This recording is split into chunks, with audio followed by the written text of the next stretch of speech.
ಅಧಿಕ ಮಾಸ ಮಹಾತ್ಮೆಯ 3ನೇ ಅಧ್ಯಾಯ. ನಾರಾಯಣರು ಮುಂದುವರೆದು ನಾರದನಿಗೆ ಹೇಳ್ತಾರೆ, ದುಷ್ಟನಾದ ದುಶ್ಯಾಸನನು ಧರ್ಮರಾಯನನ್ನು ದ್ಯೂತ ಕ್ರೀಡೆಯಲ್ಲಿ ಸೋಲಿಸಿ ದ್ರೌಪದಿಯನ್ನು ತುಂಬಿದ ಸಭೆಯಲ್ಲಿ ಅಪಮಾನಗೊಳಿಸುತ್ತಾನೆ. ಷರತ್ತಿಗೆ ಅನುಸಾರವಾಗಿ ಪಾಂಡವರು ರಾಜ್ಯವನ್ನು ತ್ಯಜಿಸಿ ಕಾಮ್ಯಕಾವನದಲ್ಲಿ ವಾಸಿಸುತ್ತಿದ್ದರು. ಒಮ್ಮೆ ಶ್ರೀಕೃಷ್ಣನು ಪಾಂಡವರನ್ನು ನೋಡಲು ಆ ಕಾಡಿಗೆ ಬರ್ತಾನೆ. ಅವರೆಲ್ಲರೂ ಕೃಷ್ಣನನ್ನು ನೋಡುತ್ತಲೇ ನಮಸ್ಕರಿಸಿ ಬಹಳ ದುಃಖಿತರಾದರು. ಅವರ ಆ ಸ್ಥಿತಿಯನ್ನು ನೋಡಿ ಕೃಷ್ಣನಿಗೆ ಬಹಳ ಪಶ್ಚಾತ್ತಾಪವಾಯಿತು. ಆಗ ಧರ್ಮರಾಯನು ತಮ್ಮ ಈ ದುಸ್ಥಿತಿಗೆ ಕಾರಣವೇನೆಂದು ಪ್ರಶ್ನಿಸಿದನು.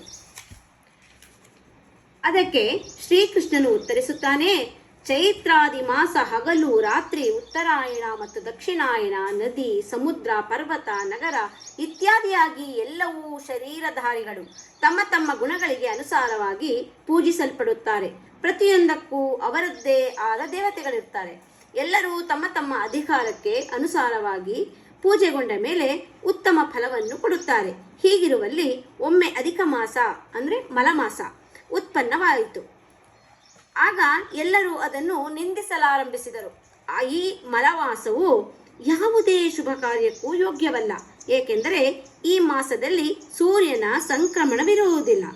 ಇದು ಎಲ್ಲ ತಿಂಗಳುಗಳ ಮಲಸ್ವರೂಪ. ಹಾಗಾಗಿ ಇದು ಅಸ್ಪೃಶ್ಯ ಎಂಬುದಾಗಿ ಹೀಯಾಳಿಸತೊಡಗಿದರು.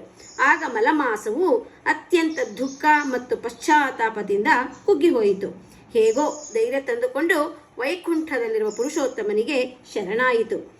ಅಲ್ಲಿ ಪರಮಾತ್ಮನನ್ನು ನೋಡಿ ಸಾಷ್ಟಾಂಗ ಪ್ರಣಾಮವನ್ನು ಮಾಡಿ ಗದ್ಗದಿತ ವಾಣಿಯಲ್ಲಿ ತೊತ್ತಲತೊಡಗಿತು.